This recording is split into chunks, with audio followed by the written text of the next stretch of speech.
Hey, what's going on, you guys? For those who don't know me, my name is Charlie Guzman. I specialize in digital marketing and branding strategies. Today's video is about financial hacks and investment ideas. If you're interested in any of these two, stick around. Now, I'm sitting in a 1994 Jeep Cherokee that I recently bought. A lot of you might call this a bucket, but I call this an investment. And let me tell you why. Prior to having this Jeep, I was driving a 2017 Honda Civic off the lot. It was a lease. I was paying $315 a month, another $120 for insurance. So along the way, I started asking myself, like, what else can I do with these $315 if I didn't have this lease? So I go on OfferUp, it's kind of like a Craigslist, and I start looking up used cars. And I come across this Jeep, and they have it listed for $600. The body is busted, bad paint job, interior is bad. So I call the guy, I set up an appointment to test drive it, and the car runs amazing, right? And so I offer the guy, I'm like, you know what? I'll give you $300 right now for this. He said, okay. I took it off his hands, took it home. I went on YouTube, started looking up DIYs, how I could fix up the car. I started with the paint. I sanded the whole car down, painted it spray paint. I saw a video on how to do that, and I'm pretty happy with it. I think it came out pretty good. I could have had that Honda Civic, right? A presentable car, economic, newer car. It was a lease, meaning it was never going to be mine. So this is just money. I'm renting a car. It's literally a rental. But rather, now I'm putting those $315 into this Jeep. A lot of you might not know this, but Jeeps, 90s and 80s Jeeps, are increasing in value almost daily. These cars are in high demand. People want them. They want to fix them up, throw the all-terrain tires on them. So that's exactly what I'm going to do with this car, because I know that in a few years, this car is going to go all the way up, right?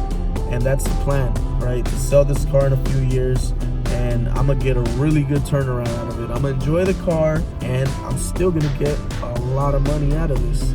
So guys, sometimes these opportunities are served to us on a silver platter, but the problem is that we don't look for them. So a tip I'm gonna give to everybody is go on OfferUp, go on Marketplace, go on Craigslist, look for potential investments that can benefit you, right? For example, like a car. Like, dude, I never thought I would spend $300 on a car. Think about what you're spending your money on. Is it really smart? Would you rather spend $500 on some tennis shoes, or invest those $500 into a business, starting your own business?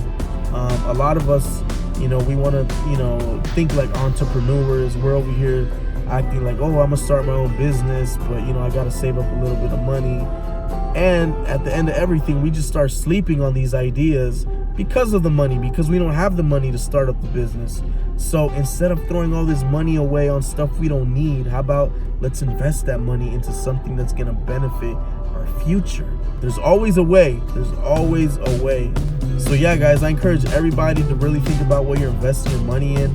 There are liabilities and there are assets. Liabilities is like, for example, me buying a Ferrari, right? At my state, at my economic state right now, me buying a Ferrari, that's a liability. Why? Because first of all, I could pay a monthly payment, but that monthly payment is gonna leave me broke. And not just that, but if something were to happen to the engine or something to the car, that's really expensive, and that's gonna set me back years to get that fixed, right? Rather than an asset. An asset is something that's gonna benefit you. Even though you have to fix it up, even though you gotta work on it, that asset is gonna bring money to you. So this is beneficial for you, and this is an example like a business. That's an asset. This Jeep, to me, is an asset. It could have been a liability if I would have bought the Jeep already fixed up, right? If I would have bought it fixed up for $7,000, that would have been a liability for me. $7,000 could have gone a long way into a business. So guys, let's be smart with our money. Really think about what we're putting our money into, and let's make the future brighter for ourselves. Let's not play ourselves, right? and let's do things better. So these are my words of encouragement for everybody, my advice for everybody. I hope everybody considers it. And yeah, guys, so I'm gonna leave you with that. You guys have a blessed day, and I'll see you guys soon.